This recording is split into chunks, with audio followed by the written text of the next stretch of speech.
اے مسلمان بہنوں اور بھائیوں، السلام علیکم ورحمۃ اللہ وبرکاتہ۔ وعلیکم السلام ورحمۃ اللہ وبرکاتہ۔ آج ہم بات کرنے والے ہیں ایک بہت ہی اہم موضوع پر، وہ موضوع جو ہمارے ایمان کا، ہماری زندگی کا ایک مرکزی ستون ہے، یعنی نماز۔ جی بالکل۔ اور یہ نشست آپ جانتے ہیں ہمارے بنت حیات یوٹیوب چینل کے اسلامی سوال و جواب سلسلے کی ایک کڑی ہے۔ تو آج ہم نماز سے جڑے کچھ خاص سوالات کو دیکھیں گے جو مواد ہمارے پاس ہے اس کی روشنی میں۔ جی ہاں، اور مقصد یہ ہے کہ نماز کے جو بنیادی باتیں ہیں وہ سمجھ میں آئیں، کیسے فرض ہوئیں، مختلف نمازوں کی کیا اہمیت ہے اور ہماری زندگی پر اس کا اثر کیا ہوتا ہے۔ صحیح۔ کیونکہ یہ صرف ایک رسم تو نہیں ہے نا، یہ تو اللہ سے جڑنے کا ایک پورا طریقہ ہے۔ بالکل، تو اسی لیے ہم نے سوچا کہ اسے سوال جواب کی شکل میں کرتے ہیں۔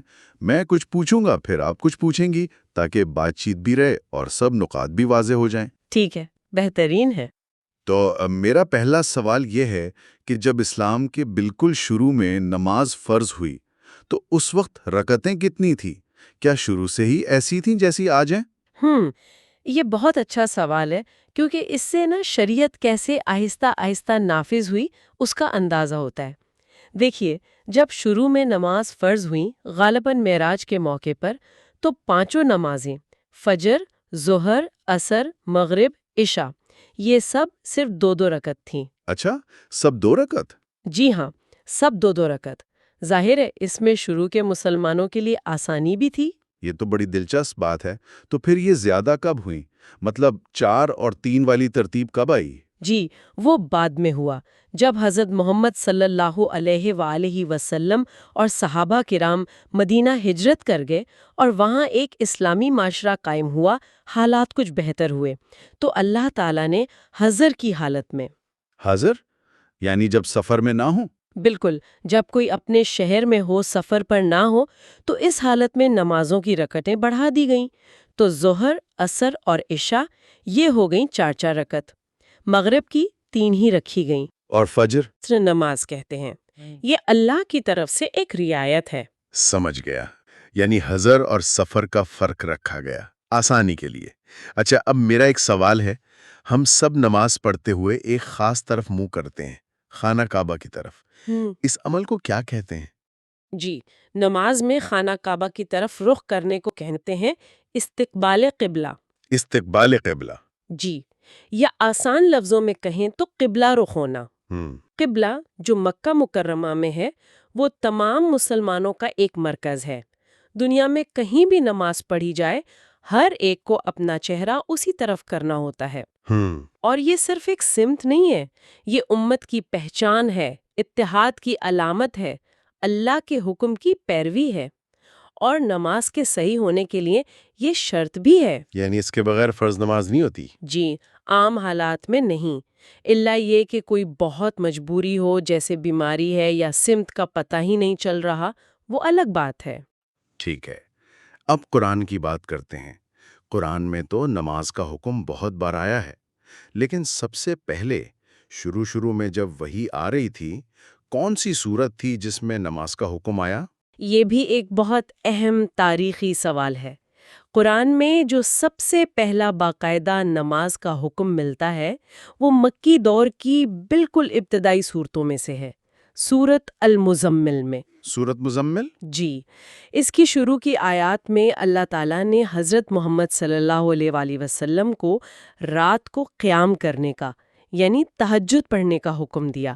فرمایا، یا ایھا المزمل قم اللیل الا قلیلا۔ اچھا، یعنی تہجد کا حکم پہلے آیا؟ جی، اگرچہ 5 وقت کی نمازیں تو بعد میں فرض ہوئیں، لیکن اللہ کے حضور کھڑے ہونے کا، عبادت کا، خاص طور پر رات کی عبادت کا تصور وہ اسلام کے بالکل آغاز سے ہی موجود تھا۔ سبحان اللہ، یعنی عبادت شروع دن سے ہی مرکز تھی۔ اچھا، قرآن میں ایک جگہ صلاۃ الوسطیٰ کا ذکر ہے، یعنی درمیانی نماز۔ اس کی حفاظت کا خاص حکم ہے۔ یہ کون سی نماز ہے؟ اکثر لوگ پوچھتے ہیں۔ جی، آپ سورۃ البقرہ کی آیت 238 کی بات کر رہے ہیں، حافظوا علی الصلوات والصلاۃ الوسطیٰ، تمام نمازوں کی پابندی کرو اور خاص طور پر درمیانی نماز کی۔ اکثر مفسرین اور احادیث کی روشنی میں یہ صلاۃ الوسطیٰ جو ہے یہ عصر کی نماز ہے۔ عصر کی نماز؟ اچھا، اس پر اتنا زور کیوں دیا گیا؟ اس کی کئی وجوہات بتائی جاتی ہیں۔ ایک بڑی وجہ یہ ہے کہ عصر کا وقت ایسا ہوتا ہے نا جب دن بھر کے کام کاج، مصروفیت وہ اپنے عروج پر ہوتی ہیں یا ختم ہو رہی ہوتی ہیں۔ ہاں، یہ تو ہے، لوگ تھکے ہوئے بھی ہوتے ہیں۔ بالکل، کام سمیٹنا، گھر واپس آنا، آرام کا سوچنا، ایسے میں نماز کے لیے وقت نکالنا، دھیان لگانا، یہ نفس پر تھوڑا بھاری ہو سکتا ہے۔ تو شاید اسی لیے اللہ نے خاص طور پر اس نماز کا ذکر کیا کہ بھائی دنیا میں گم نہ ہو جانا، اس اہم فرض کو یاد رکھنا۔ واقعی یہ تو بڑی حکمت کی بات ہے، مصروفیت میں اللہ کو یاد کرنا۔ اچھا، فرض نمازیں تو ہیں ہی، نفل نمازوں کی بھی بڑی فضیلت ہے۔ ہمارے پیارے نبی حضرت محمد صلی اللہ علیہ وآلہ وسلم، انہیں کون سی نفل نماز سب سے زیادہ پسند تھی؟ حضرت محمد صلی اللہ علیہ وآلہ وسلم تو خیر مجسم عبادت تھے، ہر نیکی انہیں محبوب تھی، لیکن نفلی نمازوں میں جس کا وہ سب سے زیادہ اہتمام کرتے تھے، جو انہیں سب سے پیاری تھی، وہ تھی تہجد کی نماز۔ تہجد؟ جی، تہجد، وہ نماز جو رات کے آخری حصے میں پڑھی جاتی ہے جب سب سو رہے ہوتے ہیں۔ اللہ سے قربت کا، دعا مانگنے کا یہ خاص وقت ہے۔ قرآن میں بھی اللہ نے فرمایا ہے کہ تہجد پڑھا کرو، یہ تمہارے لیے نفل ہے، امید ہے تمہارا رب تمہیں مقام محمود عطا فرمائے گا۔ مقام محمود، سبحان اللہ۔ آپ صلی اللہ علیہ وآلہ وسلم اس نماز کو کبھی نہیں چھوڑتے تھے، سفر میں بھی، بیماری میں بھی۔ اللہ اکبر۔ اچھا، اب ایک عملی سا سوال ہے جو روزمرہ میں پیش آتا ہے۔ مسجد میں یا گھر میں کوئی نماز پڑھ رہا ہو تو کئی بار کسی کو اس کے آگے سے گزرنا پڑ جاتا ہے۔ حدیث میں تو اس پر بڑی سخت وعید آئی ہے، تو اس سے بچنے کا کیا طریقہ ہے؟ جی، یہ مسئلہ پیش آتا ہے اور اس میں احتیاط بہت ضروری ہے۔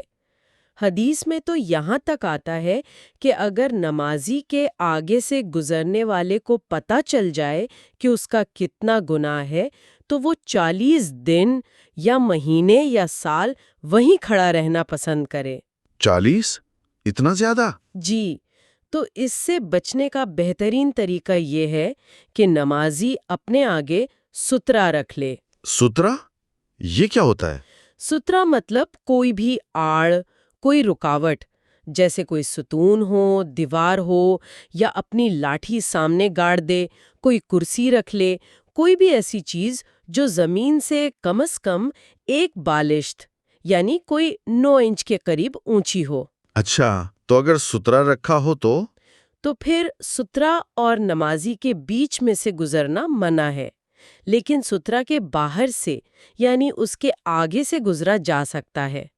اس سے نمازی کا دھیان بھی نہیں بٹتا اور گزرنے والا گناہ سے بھی بچ جاتا ہے۔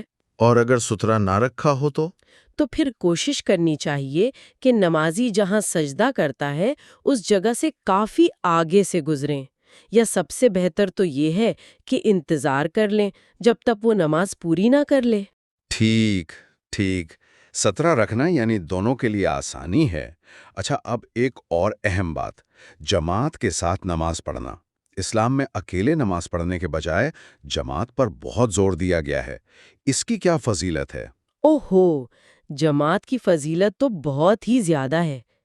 ایک مشہور حدیث ہے جس کا مفہوم ہے کہ جماعت سے پڑھی گئی نماز کا ثواب اکیلے پڑھی گئی نماز سے 27 گنا زیادہ ہوتا ہے۔ 27 گنا؟ جی ہاں، 27 گنا۔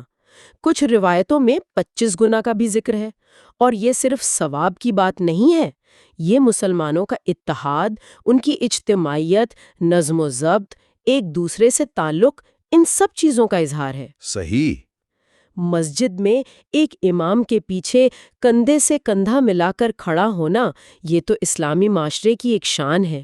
اسی لیے مردوں کے لیے تو بغیر کسی شرعی مجبوری کے فرض نماز جماعت سے پڑھنا بہت ضروری ہے، تقریباً واجب کے درجے میں۔ 27 گنا زیادہ ثواب، واقعی معمولی بات نہیں۔ اجتماعیت کی اہمیت واضح ہوتی ہے۔ اچھا، کچھ اور نفل نمازیں بھی ہیں، جیسے ایک نماز ہے جو سورج نکلنے کے کچھ دیر بعد پڑھی جاتی ہے، اسے کیا کہتے ہیں؟ جی، اس نماز کو کہتے ہیں نماز اشراق۔ اشراق اس کا وقت سورج نکلنے کے کوئی 15-20 منٹ بعد شروع ہوتا ہے، جب سورج تھوڑا اونچا ہو جائے، اور یہ زوال سے پہلے تک رہتا ہے۔ کم از کم 2 رکعت پڑھتے ہیں۔ اور اس کی فضیلت کیا ہے؟ اس کی فضیلت کے بارے میں ایک حدیث میں آتا ہے، ترمذی شریف میں ہے، کہ جو شخص فجر کی نماز جماعت سے پڑھے، پھر وہیں بیٹھ کر اللہ کا ذکر کرتا رہے یہاں تک کہ سورج نکل آئے، پھر وہ 2 رکعت نماز پڑھے یعنی اشراق، تو اسے ایک پورے حج اور پورے عمرے کا ثواب ملتا ہے۔ پورا حج اور عمرہ؟ جی، حضرت محمد صلی اللہ علیہ وآلہ وسلم نے 3 بار فرمایا، مکمل مکمل مکمل حج اور عمرے کا ثواب۔ یہ دن شروع کرتے ہوئے اللہ سے برکت لینے کا بہت اچھا طریقہ ہے۔ سبحان اللہ، اللہ ہمیں توفیق دے۔ اچھا، پہلے تہجد کا ذکر ہوا تھا کہ وہ نبی اکرم صلی اللہ علیہ وآلہ وسلم کو بہت پسند تھی۔ کیا اس نماز کے صرف روحانی فائدے ہیں یا کچھ دنیاوی فائدے جیسے گناہوں کی معافی وغیرہ وہ بھی ہیں؟ کیا کوئی ایسی نماز ہے جو گناہوں کا کفارہ بھی بنے اور رزق میں بھی برکت لائے؟ جی ہاں، بالکل۔ تہجد کے یہ دونوں پہلو ہیں۔ احادیث میں آتا ہے کہ تہجد کی نماز پچھلے گناہوں کا کفارہ ہے۔ اللہ اس کی برکت سے غلطیاں معاف فرما دیتے ہیں۔ یہ توبہ اور استغفار کا بہترین وقت ہے۔ اچھا۔ اور ساتھ ہی یہ بھی روایات میں ہے کہ تہجد پڑھنے والے کے رزق میں اللہ برکت ڈال دیتے ہیں۔ جب بندہ رات کو اٹھ کر اپنے رب سے مانگتا ہے، روتا ہے، گڑ گڑاتا ہے، تو اللہ کی رحمت کو جوش آتا ہے۔ وہ گناہ بھی معاف کرتا ہے اور دنیا کی مشکلیں بھی آسان کرتا ہے، رزق کے دروازے بھی کھولتا ہے۔ گناہوں کی معافی اور رزق میں برکت، یہ تو ہر ایک کی ضرورت ہے۔ جی بالکل، اسی لیے یہ اتنی اہم نماز ہے۔ وہی نماز جو ہمارے نبی صلی اللہ علیہ وآلہ وسلم کو سب سے پیاری تھی۔ ٹھیک، اب آخر میں ایک بنیادی سوال قرآن کی روشنی میں۔ سورۃ العنکبوت میں اللہ فرماتا ہے، ان الصلاۃ تنہی عن الفحشاء والمنکر، بے شک نماز بے حیائی اور برے کاموں سے روکتی ہے۔ یہ کیسے ہوتا ہے؟ نماز میں ایسی کیا خاص بات ہے کہ وہ انسان کو برائی سے روک دیتی ہے؟ اور اللہ کا ذکر سب سے بڑا ہے۔ مفسرین کہتے ہیں کہ نماز کے برائی سے روکنے کی اصل وجہ یہی اللہ کا ذکر ہے۔ اللہ کا ذکر؟ جی، نماز شروع سے آخر تک ہے ہی اللہ کی یاد۔ قیام میں اللہ کی بڑائی، قرات میں اس کا کلام سننا یا پڑھنا، رکوع سجود میں اس کی پاکی بیان کرنا، عاجزی کرنا، تشہد میں گواہی دینا۔ جب کوئی بندہ دن میں 5 بار پورے دھیان سے سمجھ کر اپنے رب کو یاد کرتا ہے، اس کی عظمت کو محسوس کرتا ہے، تو یہ یاد اس کے دل میں اترتی ہے۔ اور یہ ذکر دل کو روشن کرتا ہے، نفس کو پاک کرتا ہے، انسان میں اللہ کا ڈر، تقوی اور اس کی محبت پیدا ہوتی ہے۔ جب دل میں یہ احساس پکا ہو جائے کہ اللہ مجھے دیکھ رہا ہے، تو بندہ خود ہی برے کاموں سے، بے حیائی سے شرماتا ہے، بچنے لگتا ہے۔ اچھا، تو اصل طاقت ذکر میں ہے۔ جی، نماز گویا ایک مکمل ٹریننگ پروگرام ہے جو ذکر اللہ کے ذریعے اندر سے انسان کو بدلتی ہے، اور جب اندر ٹھیک ہو جائے تو باہر کے عمل خود بخود ٹھیک ہونے لگتے ہیں۔ شرط بس یہ ہے کہ نماز کو صرف ایک رسم نہ سمجھا جائے، بلکہ اس کی روح کے ساتھ، یعنی اللہ کی یاد اور دھیان کے ساتھ ادا کیا جائے۔ بہت خوبصورت وضاحت کی۔ یعنی اصل چیز اللہ کا ذکر ہے جو نماز کا نچوڑ ہے، اور وہی کردار بدلتا ہے۔ تو آج کی گفتگو کو اگر سمیٹیں، ہم نے کئی اہم چیزیں دیکھیں۔ شروع میں نمازیں 2 رکعت تھیں، پھر حضر میں بڑھیں، قبلہ رخ ہونا یعنی استقبال قبلہ، قرآن میں پہلا حکم سورۃ المزمل میں، صلاۃ الوسطیٰ عصر کی نماز ہے۔ جی، حضرت محمد صلی اللہ علیہ وآلہ وسلم کو تہجد سب سے پیاری تھی، 17 رکھنے کی اہمیت، جماعت کا ثواب 27 گنا زیادہ، اشراق اور تہجد کی فضیلتیں، اور آخر میں یہ کہ نماز اللہ کے ذکر کے ذریعے برائی سے روکتی ہے۔ بالکل۔ اور خلاصہ یہ ہے کہ نماز صرف کچھ حرکتوں کا نام نہیں، یہ ایک شعوری عمل ہے، اللہ سے تعلق جوڑنے کا ذریعہ ہے، اور ایک ایسا طاقتور نظام ہے جو ہماری پوری زندگی بدل سکتا ہے اگر اسے صحیح روح کے ساتھ قائم کیا جائے۔ اور آخر میں، اے مسلمان بہنوں اور بھائیوں، آپ سب کے لیے ایک سوچنے کی بات ہے کہ ہم نے کبھی یہ سوچا ہے کہ اگر ہم اپنی نمازوں کو صرف ایک فرض سمجھ کر ادا نہ کریں، بلکہ ان کے معنی کو سمجھیں، پوری توجہ سے، پوری پابندی سے ادا کریں تو یہ ہماری زندگیوں پر کتنا مثبت اثر ڈال سکتی ہیں۔ یہ صرف برائی سے نہیں روکے گی، بلکہ ہمارے اندر اچھائی، صبر، شکر، اللہ پر بھروسہ، یہ چیزیں کیسے پیدا کرے گی؟ ہمارے اخلاق، ہمارے معاملات، اللہ سے ہمارا تعلق، یہ سب کیسے بہتر ہوں گے؟ یہ صرف روکنے کا نہیں، بلکہ بنانے اور سنوارنے کا عمل ہے۔ اس پر ضرور سوچئے گا۔ اللہ تعالی ہم سب کو نماز کی حقیقت سمجھنے اور اسے ٹھیک ٹھیک قائم کرنے کی توفیق دے۔ آمین۔ آپ سب کا بہت شکریہ سننے کا، اور یاد رہے یہ گفتگو ہمارے بنت حیات یوٹیوب چینل کے اسلامی سوال و جواب سلسلے کا حصہ تھی۔ اللہ حافظ۔ اللہ حافظ۔